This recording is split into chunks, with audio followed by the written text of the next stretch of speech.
우리 2023년 첫 수요 예배입니다.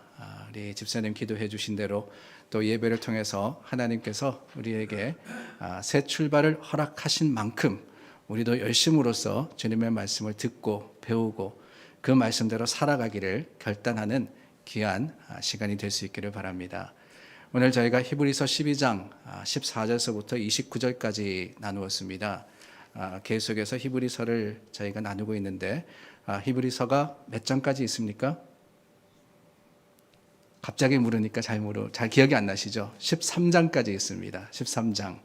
그래서 12장 저희 마지막 절까지 읽었고 이제 한 장 남았는데 오늘 저희가 14절부터 29절이라는 16절을 나누었지만 솔직히 다 나눌 수 있을런지는 모르겠습니다. 최선을 다해서 할 수 있는 만큼 저희가 나누고 또 다 하지 못하면 다음 주, 그 다음 주 계속해서 하나님 말씀을 저희가 찾아가며 들어가며 또 알아가며 깨닫는 지혜가 저와 여러분들에게 있기를 원합니다. 우리가 흔히 결전의 날을 가리켜서 D-Day라고 합니다. 여러분 그 표현 들어보셨나요? D-Day. D-Day의 D가 뭘까? 궁금하신 적 없으십니까? 우리가 흔히 D-Day라고 쓰지 않습니까? 근데 그 D-Day라고 할 때 앞에 D, 이 영어 철자 D의 의미가 뭘까? 무엇의 약자일까? 궁금하신 적이 없으셨는지 모르겠습니다. 몇 번 말씀드렸지만 저는 왜 이런 게 궁금한지 모르겠어요. D-Day, 도대체 뭘까? 알아봤습니다. 근데 그 기원이 어디 있냐? 왜 2차 대전 때 여러분 잘 아시는 노르망디 상륙작전이 있지 않습니까? 그 노르망디 상륙작전의 그 날을 군대 통신에서 D-Day라고 불렀답니다. 그리고 그때 부를 때 그 D라는 앞에 나오는 A, B, C, D 하는 그 D는 다른 게 아니고 바로 Day의 약자라고 그럽니다. D-A-Y. 그러니까 D-Day라는 거는 다르게 이야기하면 Day-Day라는 거예요. Day-Day. 무슨 의미냐? 다른 게 아닙니다. 약속된 날, 정해진 날이 있는데 그 날, 그 Day라는 날짜를 쓰고 그날의 날. 그러니까 쉽게 이야기하면은 제가 복잡하게 설명을 하는 것 같은데 그냥 D-Day라는 거는 그날이라는 의미를 가지고 있다는 거예요. Day, 그날. 조금은 허무합니다. 특별한 의미가 있는 줄 알았거든요. 이 D라고 하는 게 determination일까 아니면 decision일까 뭔가 대단한 의미가 있는 줄 알았더니만 그냥 그날이라는 의미라는 이야기를 듣고는 조금은 허탈했던 그런 기억이 납니다. 어쨌든 정해진 날, 약속의 날을 D-Day라고 부릅니다. 그리고 그 D-Day에서 시작해서 그 정해진 날까지 가는 하루하루를 우리가 또 다르게 표현하는데 뭐라고 하느냐? 여러분 들어보셨을 거예요. D-1, D-2, D-10. 그래서 열흘 남았다 그러면은 D-10이라 그러고 하루 남았다 그러면은 D-1 이렇게 이야기를 하죠. 목회를 하면서도 D-Day가 있다는 거 여러분 다 아십니까? 특별한 게 아니고요.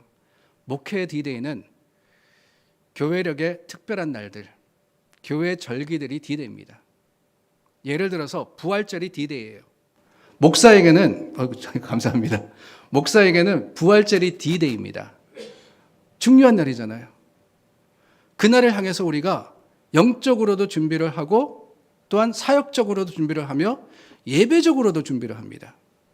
그래서 목회를 하면서 우리가 잘 아는 사순절, 그 부활절 전에 40일 동안 날짜를 하루하루 세알리면서 D-40, D-39, D-30, 20, 10 그리고 그 마지막 한 주간 정말 정신없지 않습니까? 종려주일이 있고 성금요일이 있고 부활절 아침부터 저녁까지 많은 예배와 또한 모임들이 있기 때문에 바로 그날을 향해서 목회자뿐만 아니라 성도들도 날짜를 헤아려가며 준비하고 기다리는 겁니다. 성탄절도 그렇습니다.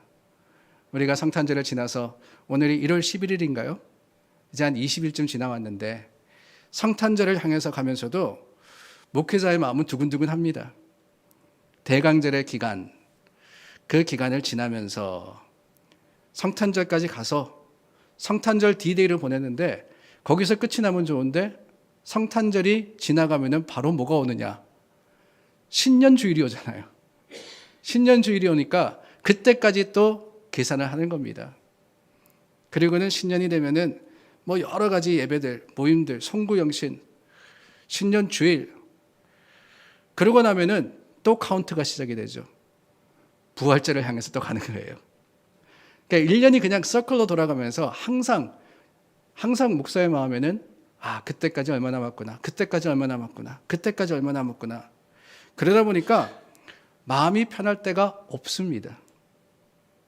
그나마 괜찮은 건 언제냐? D+1이 아닌가 하는 생각이 들어요. 부활주일 다음 월요일, 얼마나 좋은지 모릅니다. 그날은 정말 발 뻗고 하루 종일 잘 수 있어요. 성탄주일 바로 다음 날, 그날 하루만은 그냥 다 잊어버리고 잠깐이라도 쉴 수 있습니다. D+1.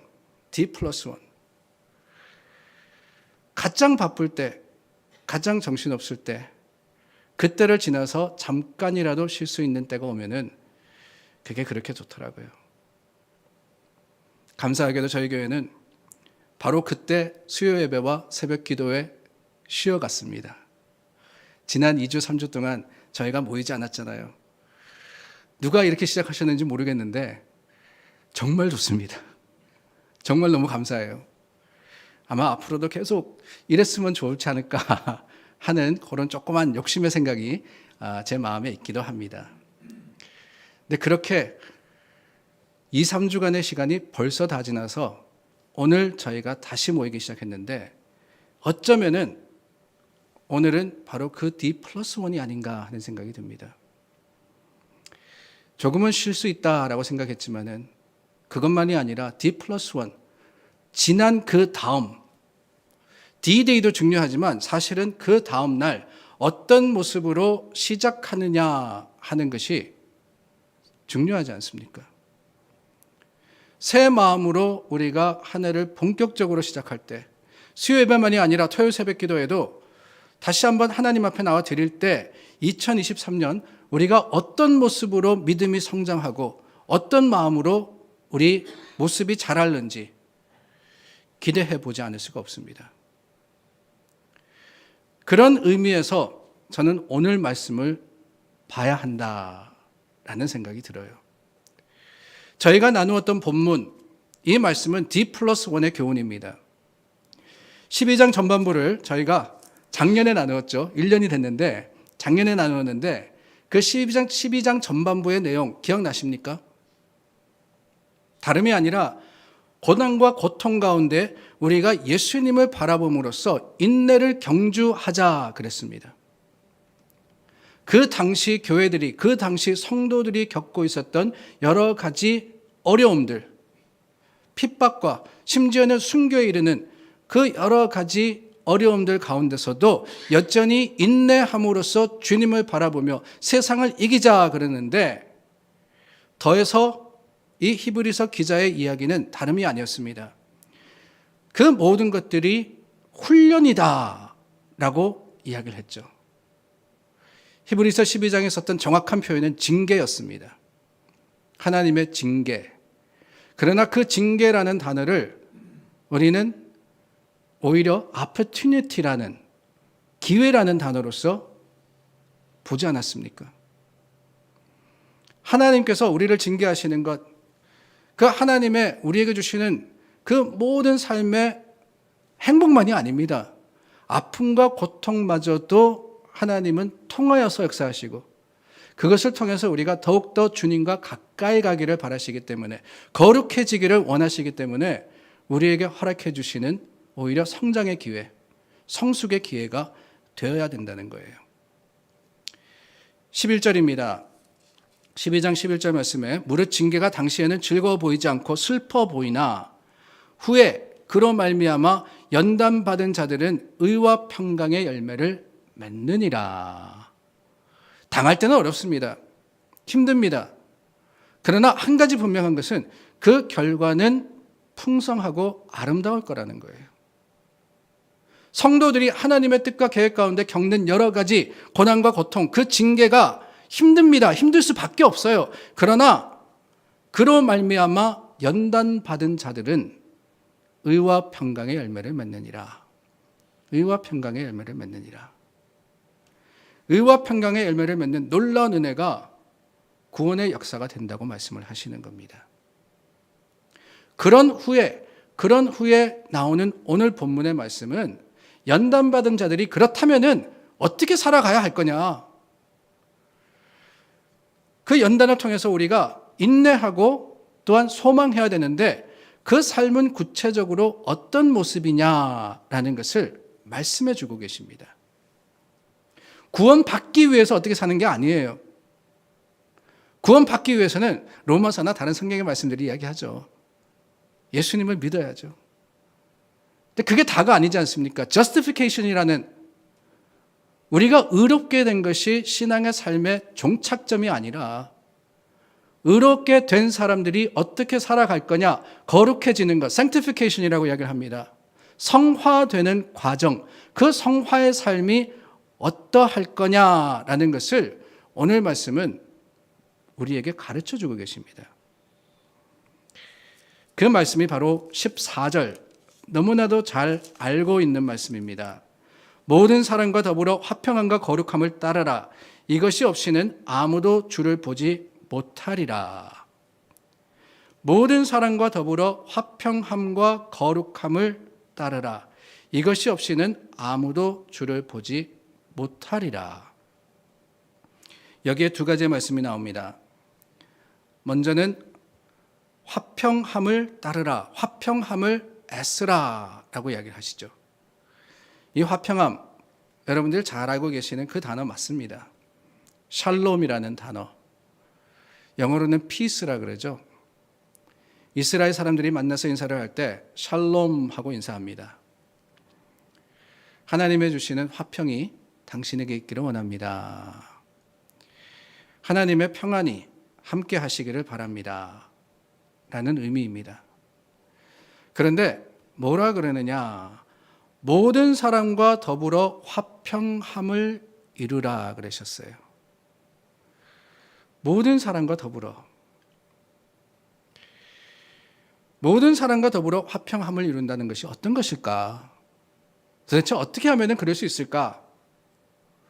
저는 무엇보다도 먼저 내가 화평해야 한다라는 생각이 듭니다. 모든 사람과 더불어서 화평하기 전에 내 자신이 화평해야지만 그 화평을 나누고 공유할 수 있다는 거예요. 그렇다면 여러분, 여기에서 질문이 생깁니다. 내 자신이 화평한 게 뭘까? 우리가 그런 표현을 많이 하죠. I'm at peace. 영어로 그렇게 이야기합니다. I'm at peace. 나 마음이 편안해, 평안해. 이야기를 하는데 도대체 그게 뭘까? 걱정, 근심이 없는 게 평안일까요? 그게 화평한 겁니까? 아니면 세상에 아무런 문제가 없어서 아무런 신경 쓸 게 없어가지고 그냥 해피한 것. 그게 화평일까? 그게 샬롬일까? 아니, 세상에 걱정, 근심이 없을 수는 없으니까 그거는 기분이라고 생각을 하고 그 상황 속에서도 내가 마음을 다잡고 이 상황을 내가 견딜 수 있다고, 넘어갈 수 있다고 확신하는 것, 그 마음이 평안일까? 성경이 말씀하시는 샬롬이라는 것은 그런 것들이 아닙니다. 아니, 세상은 우리에게 평화를 줄 수 없을 뿐만 아니라 세상은 평화하지 못해요. 그렇기 때문에 세상 속에서 우리가 무엇을 한다고 할지라도 내 마음이 at peace, 샬롬 할 수는 없는 겁니다. 그 평화라는 것은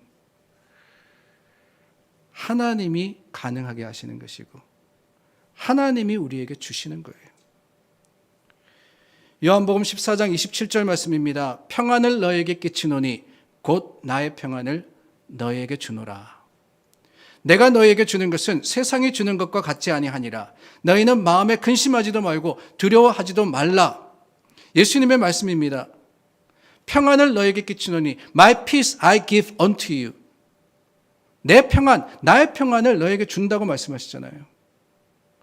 근심하지도 말고 두려워하지도 말라 그랬습니다. 근심하지도 말고 두려워하지 말라 그러는 것은 근심할 것이 없는 것이 아니고 두려워할 것이 없는 것이 아니에요. 세상은 여전히 힘들고 어렵습니다. 그러나 예수님께서 우리에게 평안, 그 화평을 주시는데, 샬롬을 주시는데 그 샬롬이라는 것은 다름이 아닙니다. 심플해요. 주님이 우리에게 주시는 샬롬은 바로 예수님의 십자가입니다. 하나님과 우리의 관계를 화목시키신 그 은혜의 사건이야말로 예수님이 십자가의 죽으심으로 인해서 그 십자가를 통해서 우리에게 주어진 것이, 그것이 바로 구원이자 샬롬, 화평이라는 거예요. 화평. 이 일로 인해서 우리는 하나님 앞에 감히 나와서 하나님과 화목할 수 있게 되었고, 그 하나님과 화목한 사람이야말로 세상을 이기는 그 마음과 삶의 평안을 누리는 사람이 되는 거예요. 그렇다면 여러분 어떻게 합니까? 우리가 십자가를 바라본다면은 그 십자가를 의지하여서 세상을 이기면 되는 거 아니겠어요? 어떻게 평안할 수 있느냐? 다른 게 아닙니다. 주님 안에서 주님의 도우심을 기대하고 그 도우심을 확신하여서 하나님께 아뢰면 되는 거예요. 목사가 이런 이야기 하면은 맨날 하는 소리 똑같은 소리 또 한다 그러는데 그럴 수밖에 없어요. 기도하면 되는 거예요. 기도하면. 그게 방법이기 때문에. 당연히 기도하는 거지. 당연히 기도해야지 평안한데 당연한 것을 못하니까 문제라는 거죠. 당연한 것을 못하니까. 이사야 41장입니다. 두려워하지 말라. 내가 너와 함께함이라. 놀라지 말라. 나는 내 하나님이 됨이라. 내가 너를 굳세게 하리라. 참으로 너를 도와주리라. 참으로 나의 의로운 오른손으로 너를 붙들리라. 하나님이 붙들어 주신다 그랬어요. 세상 흔들리고 모든 것이 분열된다 할지라도 우리가 해야 하는 것 단 한 가지입니다. 하나님의 강한 그 오른손만 붙들면은 평안할 수 있습니다. 그것이 세상이 알지 못하는 하나님의 주시는 샬롬인 거예요. 샬롬. 그 샬롬은 저와 여러분들에게 이미 주어졌습니다. 우리는 그 십자가에 죽으신 예수님을 믿지 않습니까? 그 십자가에서 이미 우리가 하나님과 화목되었음을 확신하지 않습니까? 그렇다면 그냥 구하면 돼요. 구하면. 하나님, 내게 평안을 주시옵소서. 내 앞에 태산 같은 문제가 있다 할지라도 하나님, 내 마음을 주장하여 주시어서 내가 하나님 안에서 샬롬하게 해주십시오. 그럴 때 하나님이 우리의 기도에 응답이 되어주시고 세상이 알지 못하는 그 화평의 놀라운 능력이 되어주실 것을 우리는 믿고 확신합니다. 그런 사람이 이제 해야 하는 일이 있는데 그게 뭐냐? 이웃과의 화평이라는 거예요. 이웃과의 화평. 하나님과의 화목, 하나님의 주시는 샬롬을 누리는 사람은 이웃과의 화평으로 그 주신 것을 전해야 합니다.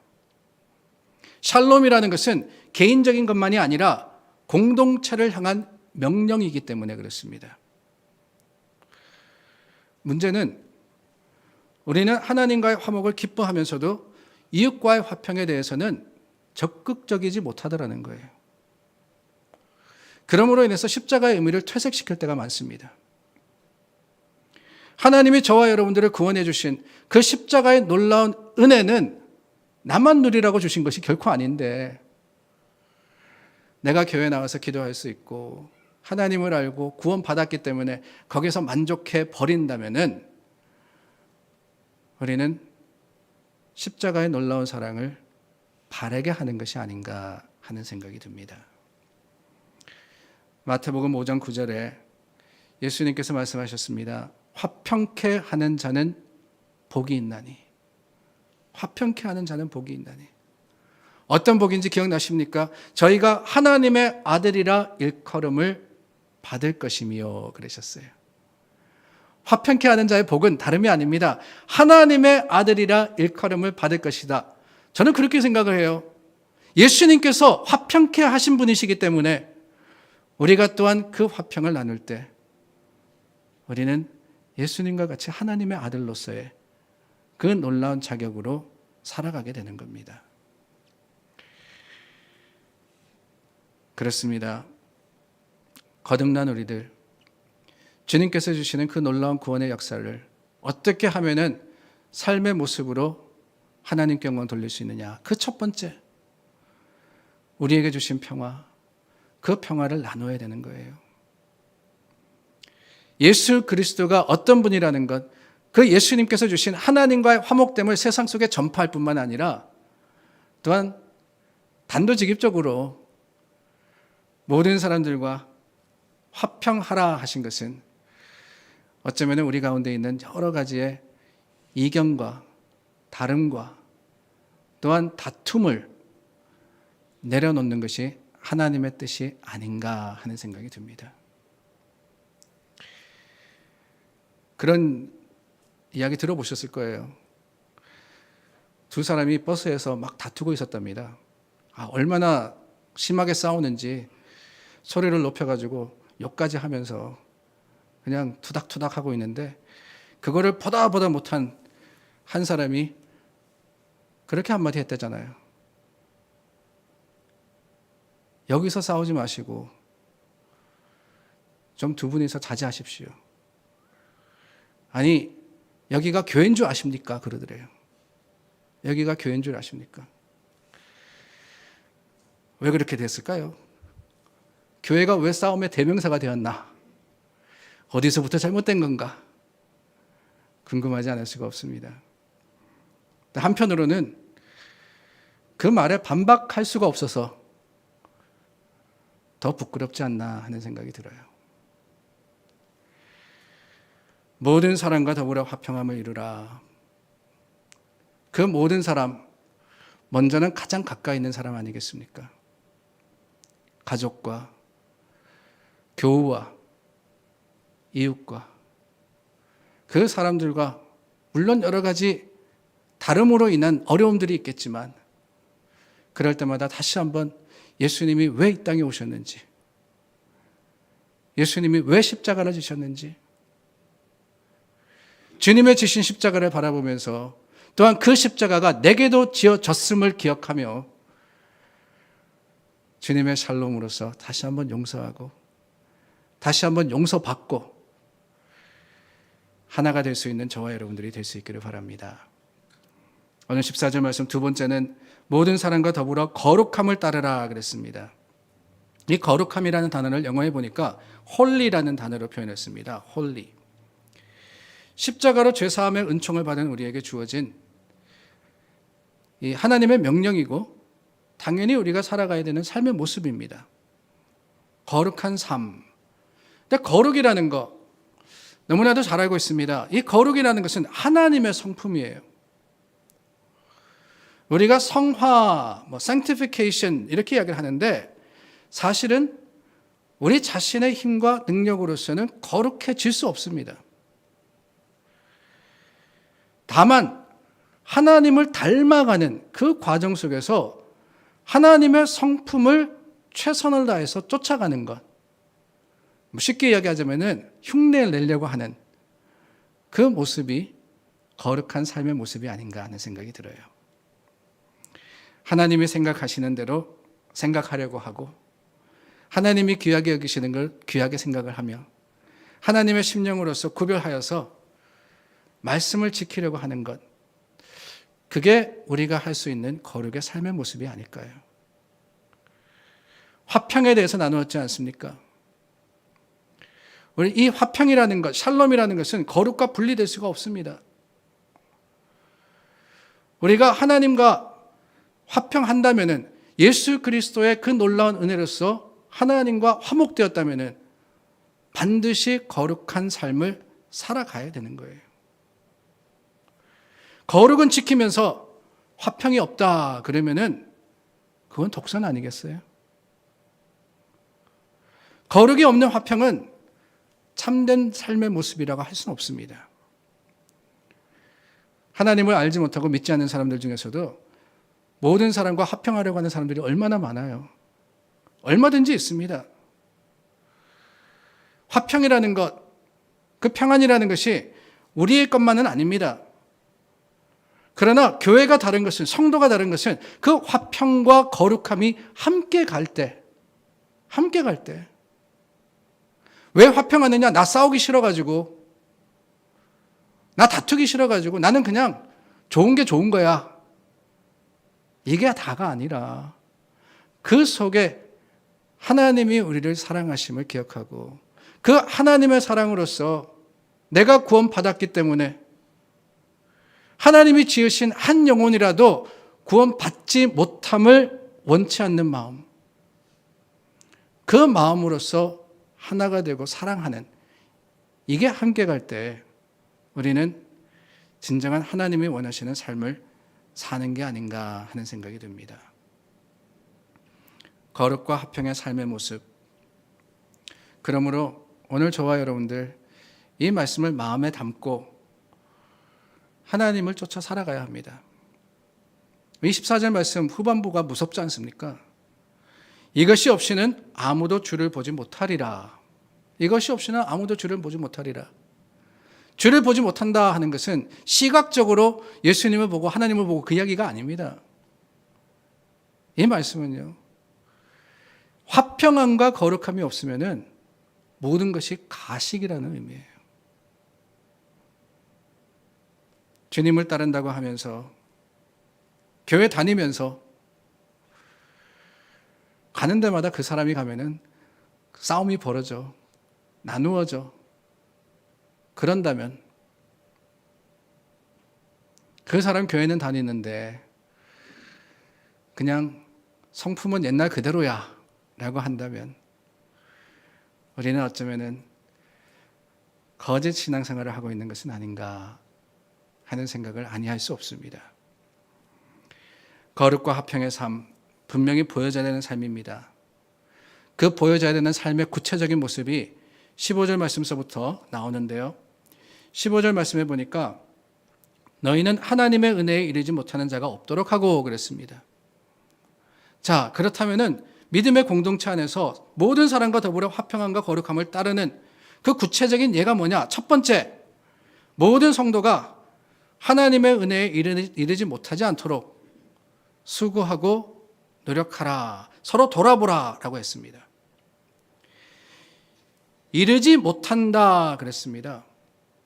이르지 못한다라는 것을 우리는 흔히 생각하기를 도달하지 못했다라고 번역을 하죠. 생각을 합니다. 그래서 이 말씀을 가지고 어떻게 해석을 하느냐? 아무리 노력해도 부족해서 은혜를 받지 못한다. 그게 바로 이르지 못한다라는 뜻이라고 생각하기 쉬워요. 그런데 여러분, 이르지 못한다는 것은 끝까지 가지 못한다라는 의미가 아닙니다. 영어 성경에 보니까 이 이르지 못한다라는 단어를 miss라는 단어를 썼어요. miss. 놓친다라는 거죠. 놓친다.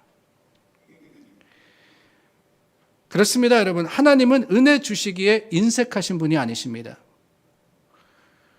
우리에게 필요한 모든 것을 주십니다. 그런데 문제가 뭐냐? 믿는 자들이 그 은혜를 놓치더라는 거예요. 하나님의 은혜를 놓친다. 하나님의 은혜에 이르지 못한다. 몇 주 전에 그 기회라는 단어 나누었죠. 기억나십니까? 카이로스라는 단어. 하나님은 우리에게 항상 은혜의 기회를 주시는데 우리가 나태해져서 우리 눈이 어두워서 열심이지 않아서 그 은혜의 때를 지나쳐 버리니까 오늘 말씀과 같이 하나님의 은혜에 이르지 못하는 사람들이 생기는 거예요. 그래서 믿음의 공동체에 중요한 것이 바로 이겁니다. 함께 깨어서 하나님의 주시는 은혜를 누리는 게 중요한 거예요. 나만 은혜 받았다. 좋습니다. 당연히 하나님의 주시는 은혜를 받아야 되죠. 그러나 나만 받아서는 반쪽짜리 은혜가 될 수밖에 없습니다. 하나님의 주신 것은 온 것인데 나만 은혜 충만해가지고 신앙생활 잘하고 나만 하나님의 은혜로서 가득하여가지고 주님 앞에 나와서 열심히 예배드리고 열심히 신앙생활하고 열심히 봉사하고. 그런데 여러분, 진정한 은혜는 거기서 한 걸음 더 나가야 되는 거예요. 같이 받아야 되는 겁니다. 하나님의 은혜에 이르지 못하는 자가 없도록 살펴야 되는 거예요. 살펴야지.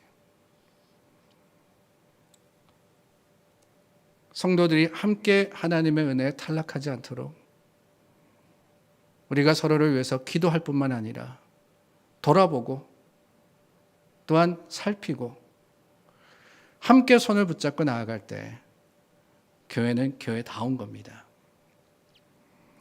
계속 이어지는 15절 말씀에 보니까 또 쓴뿌리가 나서 괴롭게 하여 많은 사람이 이로 말미암아 더럽게 되지 않게 하며 그랬습니다. 쓴뿌리가 나지 않도록 그렇게 주의하라 그랬습니다.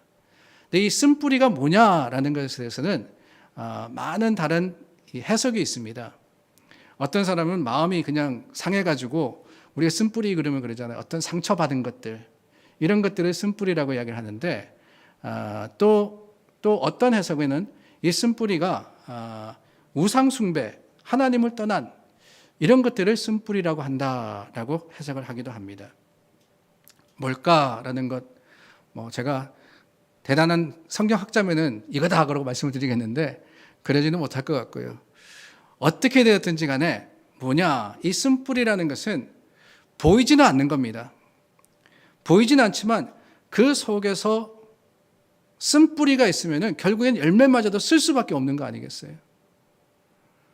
그러니까 원인이 되는 어떠한 분열과 아픔의 원인이 되는 것이 자리 잡지 못하도록 우리는 마음과 생각을 주의하고 하나님 앞에 경계해야 하는 거예요. 마음의 쓴뿌리 어떻게 생깁니까? 숨겨두면 생기는 거예요. 어떤 일이 있을 때 자꾸 덮기만 하고 그것을 해결하려고 적극적으로 노력하지 않을 때 바로 거기에서 쓴뿌리가 생기는 겁니다. 우상숭배, 하나님을 떠나는 것도 마찬가지입니다. 하나님을 섬기는 그 신앙의 모습이 나태해지고 게을러질 때가 있습니다. 잘못될 때가 있어요. 그것을 우리는 믿음 가운데 서로 경계하고 지적하고 바로 잡을 필요가 있어요. 근데 사실 오늘에 오면 올수록 교회가 그 역할을 잘 못하는 것이 현실입니다. 혹시라도 쓴소리, 바른 이야기 했다가 교회 떠날까 봐, 상처 입을까 봐, 그거 가지고 마음 상할까 봐 좋은 이야기만 하고 좋은 말만 하다 보면은 어느새 모르게 빗겨나는 거 아니겠어요? 어느새 모르게 그 쓴뿌리가 자라서 쓴 열매가 되는 겁니다. 그러므로 하나님의 교회는 미혹에 주의하고 하나님 안에서 한 마음으로서 서로 경계하며 깨어있도록 항상 기도해야 됩니다. 우리가 함께 말씀 중심으로서 무엇이 옳은지를, 하나님의 뜻이 무엇인지를 헤아릴 뿐만 아니라 그것을 나눌 때 교회는 바른 길로 주님의 말씀에 그 놀라운 은혜의 반석 위에 설 수 있는 거예요. 계속 이어지는 16절 말씀에 음행하는 자와 혹 한 그릇 음식을 위하여 장자의 명분을 판 에서와 같이 망령된 자가 없도록 살피라 그랬습니다.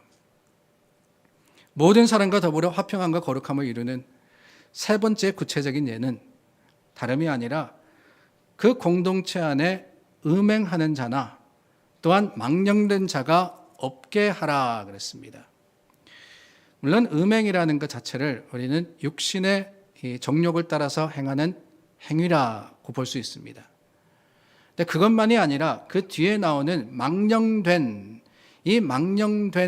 망령이라는 단어와 연결해서 생각해 볼 수 있을 것 같아요. 망령된다라는 거 우리가 잘 쓰지 않는 단어입니다. 근데 무슨 뜻이냐? 성경에서 망령된다라는 것은요, 간단하게 이야기하면은 하나님 없는 것처럼 이라는 뜻이에요. 하나님 없는 것처럼. 그러니까 제가 자꾸 영어 이야기 해가지고 죄송한데요. 영어 성경에 보면 조금 더 클리어하기 때문에 제가 자꾸 영어를 이야기를 드리는데, 망령되다 하는 단어를 영어 성경 NIV 성경은요, godless라고 썼습니다. godless. 그러니까 하나님 less라는 것은 없다라는 뜻이거든요. 하나님 없는 것처럼 하는 게 망령되는 거라는 거예요. 음행하는 것도 그렇지 않습니까? 하나님이 보시고 계시다라는 사실을 기억한다면은 우리는 육신의 정욕을 따라서 행할 수가 없습니다. 영적으로도 그래요. 장자의 명분을 한 그릇 음식을 위해서 팔았다는 것, 그것은 그저 육신의 욕심을 따라서 배고파서 내가 밥 한 그릇 먹었는데 이게 아닙니다. 하나님께서 분명히 에서를 장자, 그 에서를 먼저 태어나게 하셨는데 그 하나님의 축복, 하나님의 섭리를 부정한 거라는 거죠. 하나님이 계획하시고 하나님이 이루시는 것을 다 부정할 뿐만 아니라 세상을 인정하는 행위가 바로 16절 말씀이 이야기하시는 영적인 타락을 의미하는 거예요. 우리가 화평함과 거룩함을 이루기 위해서는 그렇습니다. 세상의 욕심과 세상의 유혹을 하나님의 말씀으로 무장하여서 멀리 할 수 있는 용기와 힘이 있어야 됩니다. 그 용기와 힘은 내가 노력하고 수고해서 생기는 것이 결코 아닙니다. 나는 의지가 강해서 절대로 유혹에 빠지지 않아. 나는 어릴 적부터 잘 배워가지고 이런 거 정도는 실수하지 않아. 여러분, 사람은 그렇지 못해요. 우리 모두가 죄 가운데 태어났고 우리 모두가 죄성을 가지고 있기 때문에 어느 순간 유혹이라는 것이 올 때 그 유혹에 예상외로 쉽게 무너지는 것이 저와 여러분들입니다. 심지어 가지고는 여러분 그렇지 않습니까?